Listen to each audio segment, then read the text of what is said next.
Twongeye kubaha ikaze rero mu biganiro byacu bitandukanye. Uyu munsi turi kumwe n'umusore, n'urubyiruko, n'umusore wiyemeje gufata urugendo rwe rwo kwiteza imbere abinyujije mu bworozi aza kutubwira. Reka muhe ikaze hanyuma tuganire. Kuri yawe imeza. Amazina yawe ninde? Wanyita Tuyiringire Elyse.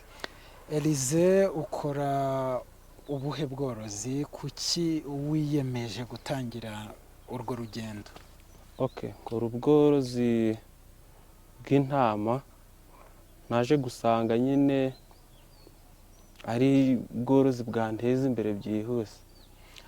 Ubu ngubu ufite intama zingahe? Watangiye ute? Intama zigera muri mu 10. Watangiriye kuri zingahe? Waragiye zose uzigurira rimwe ari 10 nk'uko tuzibona ubu ngubu? Nahereye ku ntama eshatu, zigenda zirabyara zigera kuri iyo ntuza nyine, kuri iyo revo. Ubu tuganira hari umuntu uhise atekereza akavuga ati burya nanjye birashoboka ko nakora ubworozi, birashoboka ko ntajya kwiba ahubwo nshobora kugira icyo nkora. Mubwira ukuntu watangiye. Izi eshatu wazitangiriyeho uzikuye hehe? Watangiye gute? Mbese ubere nk'uri kumwigisha umugire uvuga uti natangiye gutya ubu ngeze aha. Ukuntu natangiye, hari agakampani kaje bita mase, niko nakuye uduceri nyine nja gutangira ubu bworozi nk'uko uri kubibona.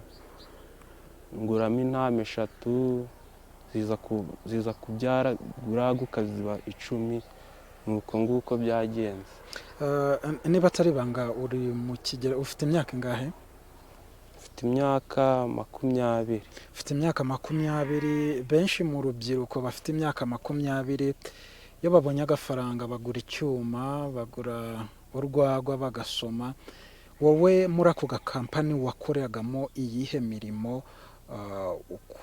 Baguhembaga gute kugira ngo utekereze uvuga uti aya mafaranga ntabwo agomba kumfira ubusa, ngomba kuyakuramo agashinga? Imirimo nakoraga muri kampani, nari ndi umuyede wamembaga 60. Nakozemo amezi 3, nguramo intama 3, zigenda zirabyara ziraguka nk'uko wabivuze nyine. Nasanze bira nyine byo kwishora mu biyobyabwenge ukiri muto, yangura kunywa inzoga, nabyo bidindiza iterambere ryawe. Ubu ngubu iyo ya mafaranga uyakoresha nabi cyangwa se ukajya kunywa urwagwa, wari guhomba iki?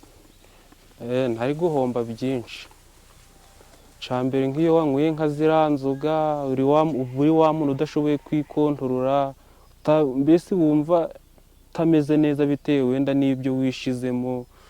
Nta cyerekezo uba ufite nyine iyo wagiye mu bintu nka biriya.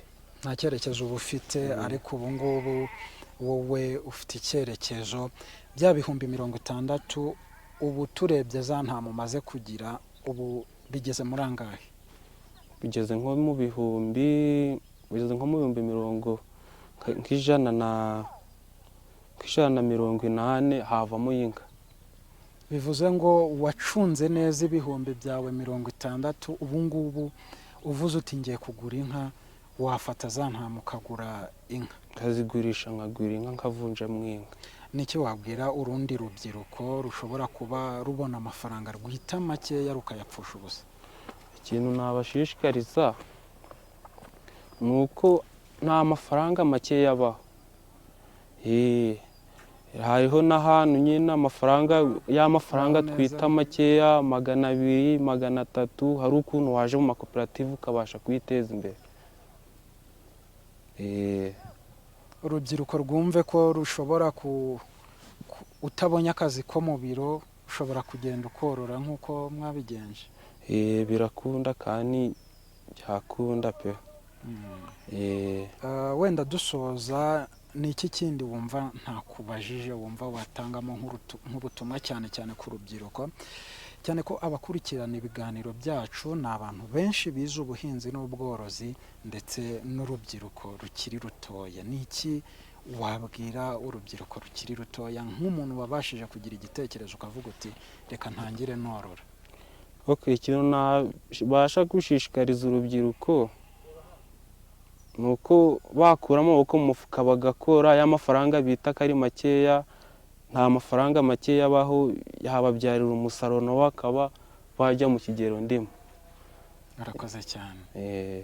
Murakoze cyane abo twabanye muri iki kiganiro kigufi kigaruka ku buryo Tuyiringire Elyse yabashije kujya mu bworozi bw'intama, agahera ku mafaranga make cyane yakoreraga muri kampani yahawemo akazi k'ubuyedi, akavuga ati aho kugira ngo njye kwishimisha cyangwa se njye mu byo urundi rubyiruko turi mu kigero kimwe rujyamo, reka nyafata y'amafaranga. Mwumvise ko yaguzemo intama eshatu, ariko ubu ageze ku kigero cy'uko iza afite ubu ashobora kugenda akaguramo inka.